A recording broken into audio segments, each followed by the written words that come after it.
युवा साथियों, अभी चुनाव का समय है। लोकसभा चुनाव की रणभेरी बज रही है। 19 तारीख को वोट पड़ने वाले हैं।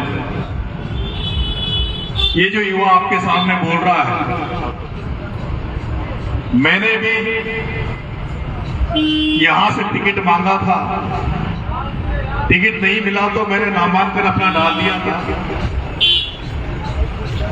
लेकिन जब मैंने नामांकन डाला और जब मन बनाया चुनाव लड़ने का, और नामांकन डालने के बाद जब मैं पूरे इलाके में घूमा, जब कुछ गांव में गया, तो मुझे महसूस हुआ कि हमारे पास समय कम था। लोकसभा एक बड़ा क्षेत्र होता है और पूरे क्षेत्र में पहुंच पाने के लिए बहुत लंबा समय चाहिए था, बड़ी तैयारी हमें चाहिए थी। और लोगों का ये भी मन था कि जिस तरह से अभी परिस्थितियां बनी हुई है, जिस तरह से पूरी राजस्थान में राजनीतिक हालात बने हुए हैं, ऐसे में हमारा चुनाव लड़ना ठीक नहीं रहेगा। और सबकी राय मशवरा लेके जब हमने मंथन ना की तो सबका एक ही राय आई कि भाई इस बार निर्दलीय चुनाव लड़ना ठीक नहीं रहेगा। और इसलिए मैंने अपना नामांकन वापस ले लिया और मैं इस चुनाव से बेक हो गया। लेकिन आज मैं आपके आलूदा गांव में एक गणेश दास महाराज जी के कार्यक्रम में आया था।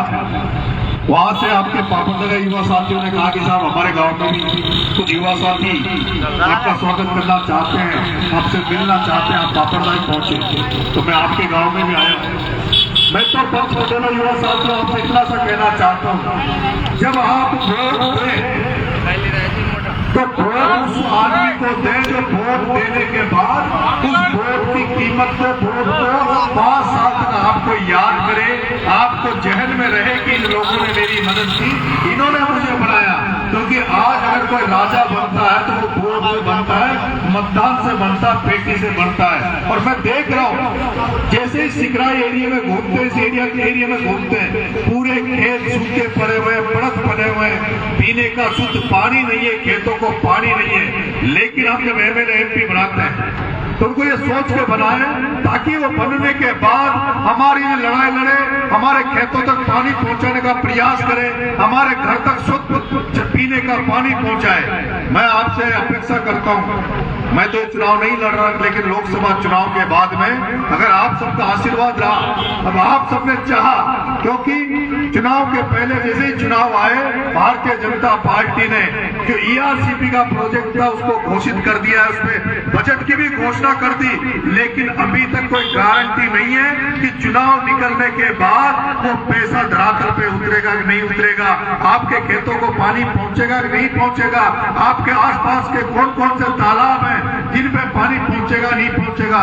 लेकिन आपका अगर आशीर्वाद रहा, आपका साथ रहा, तो चुनाव के बाद फिर से मैं आपके बीच में आऊंगा। और मैं आपको भरोसा देता हूं, मेरे पास कभी कोई पद होता नहीं रहा, लेकिन राजस्थान की राजनीति में आपके इस बेटे ने जब भी कोई आंदोलन किया, जब भी कोई मूवमेंट किया, तो उसको परिणति तक पहुंचाने का, मंजिल तक पहुंचाने का मैंने पूरा काम किया है। और अब तक कई बार ऐसे आंदोलन किए जिसमें सरकारों को झुकाया और सरकारों से लोगों की मदद करवाई। अगर इस एरिया में जो आज अगर सबसे ज्यादा जरूरत है, तो जरूरत है आपके खेतों को पानी मिले। अगर आपके खेतों को पानी मिला, आपके खेत हरे भरे हुए, तो आपके घर संपन्न होंगे। जो यहाँ व्यापारी बैठे हैं, जो दुकान वाले बैठे हैं, उनकी दुकानें भी चलेगी। जब आर्थिक रूप से एक आदमी मजबूत होता है तो उसका असर पूरे क्षेत्र में पड़ता है, पूरे इलाके में पड़ता है। मैं आशा करता हूं कि जो भी यहाँ से सांसद बनेगा, वो जब सांसद बन के जाएगा तो यहाँ की खेतों की, यहाँ की जो पानी की समस्या है, उसकी आवाज वो दिल्ली तक पहुंचाएगा, ऐसी आशा मैं करता हूं। लेकिन मैं तो अब चुनाव नहीं लड़ रहा, लेकिन चुनाव के बाद मैं आपके बीच में आऊंगा और पूरी जनता जनार्दन को साथ लेकर, अगर आपका आशीर्वाद रहा, प्रधान साहब से भी मैं यही बात कर रहा था कि आप लोग, हम छोटे छोटे मामलों में आंदोलन, छोटे छोटे मामलों में पार्टी के पीछे झंडे उठा के नारे लगाते हैं। अगर हमारे हकों के लिए लड़ नहीं सकते, हमें राजनीति करने का कोई अधिकार नहीं है। अगर हम राजनीति में हैं तो जनता की सेवा के लिए, जनता के कामों के लिए राजनीति करें। ऐसे में आपके बीच में बाद में फिर से दोबारा आऊंगा और आप सबका आशीर्वाद रहा तो आपके खेतों को पानी पहुंचाने का जो ईआरसीपी का जो प्रोजेक्ट बना है उसको धरातल पे लाने का प्रयास करेंगे। आपका आशीर्वाद बना रहे।